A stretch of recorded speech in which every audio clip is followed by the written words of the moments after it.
Hey, it's Rocky here from Speak Spanish Faster, y en este video vamos a hablar de cómo puedes hablar español con fluidez, o sea, cómo puedes aprender a hablar español con fluidez. In today's video, we're going to talk about how to learn to speak Spanish fluently.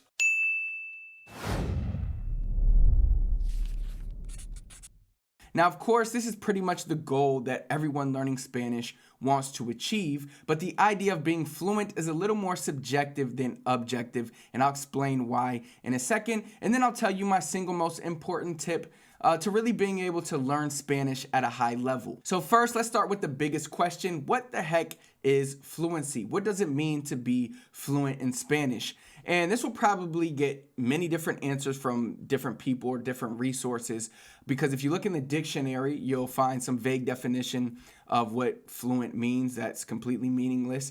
And then some people will say that fluency is being able to operate in the language, as in being able to do everyday things in it and survive like you currently do in your primary language. Others think it means to be able to speak a language as well as an educated native adult. To be honest, I can't give you a definitive answer for what fluent is because there's no standard definition that clearly states exactly what fluent is. In my opinion, you have to figure out what being fluent means to you. Is it being able to converse with people in a Spanish-speaking country? Is it being able to write a 10,000-word essay without making a mistake? In my opinion, I believe being fluent is being able to communicate with people every day in that language. So for example, I will feel fluent in Italian, que sto imparando ora, when I can go to Italy, converse with the people, understand what they say, and get my point across with fluidity without having to pause or without having to think about what I'm going to say. Now, will I say every word properly? Probably not. Will I forget a word? Definitely so. But if I can hold a complete conversation with people in the language, then I would consider that being fluent. Or to put it in another scenario, to explain what I believe being fluent is, let's take your current day. What does your current day consist of? Waking up, going to work, interacting with coworkers, coming home, interacting with family, getting dinner. If tomorrow I said you had to experience this same exact day except in Spanish, would you be able to do it comfortably?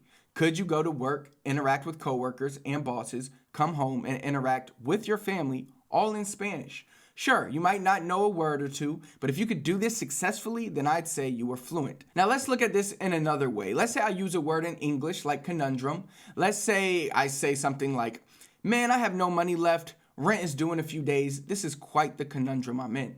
Do you know exactly what that word conundrum means? What's the definition?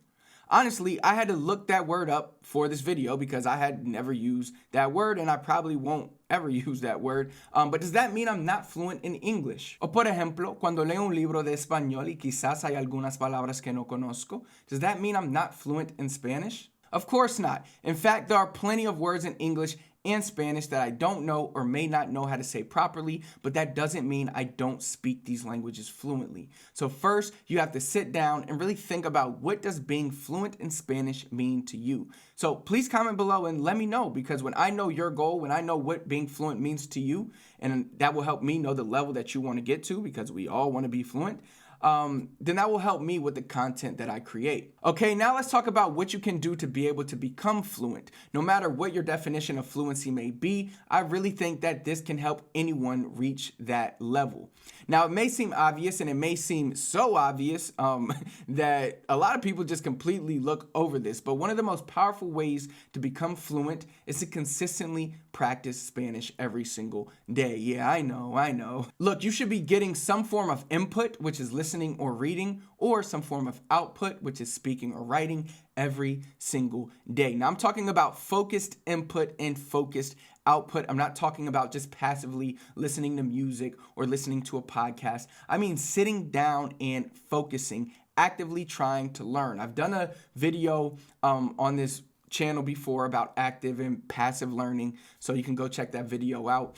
But now, as your instructor or your coach or whatever it is that you want to call me, I'm not satisfied with where I am at, which means every day I am learning more and more, and I'm doing more and more research trying to find ways to help you learn Spanish faster. I even have a language coach who helps me with Italian, but I'm also constantly picking his brain and trying to discover more breakthroughs I can give to you that can, again, help you learn Spanish faster. Now, I'd say that if you're a beginner in Spanish, you should focus primarily on input first. So that would be reading and that would be listening first. Now, you need tons and tons of input. Don't worry so much about the output in the beginning, especially if you are truly a beginner, as in you've never taken any Spanish before. Now, think about when a child learns to speak their main language. Think about how much input they receive, years of input before they can put together their first few sentences.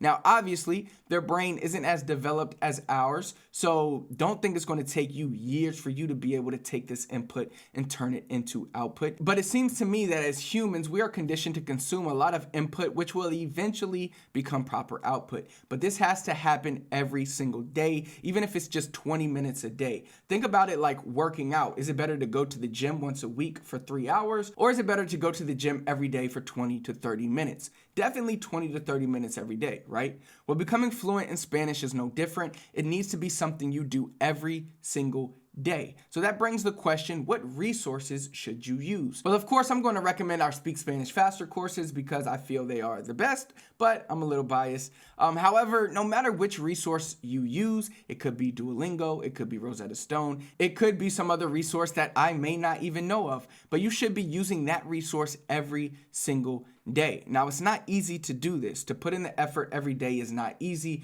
which is why many people never reach their goal. But that's why it's important to find a resource that you enjoy doing, because it's going to make things easier for you to stay consistent. So those are my 2 cents on how to become fluent in Spanish. No matter which way you slice it, the only way you can truly become fluent, no matter what your definition of fluency is to get started today. Get started right now and do it every single day. Practice every single day. If you want to check out our main course, I'll leave the link in the description for you. And please know that I'm here to help you in whatever way possible.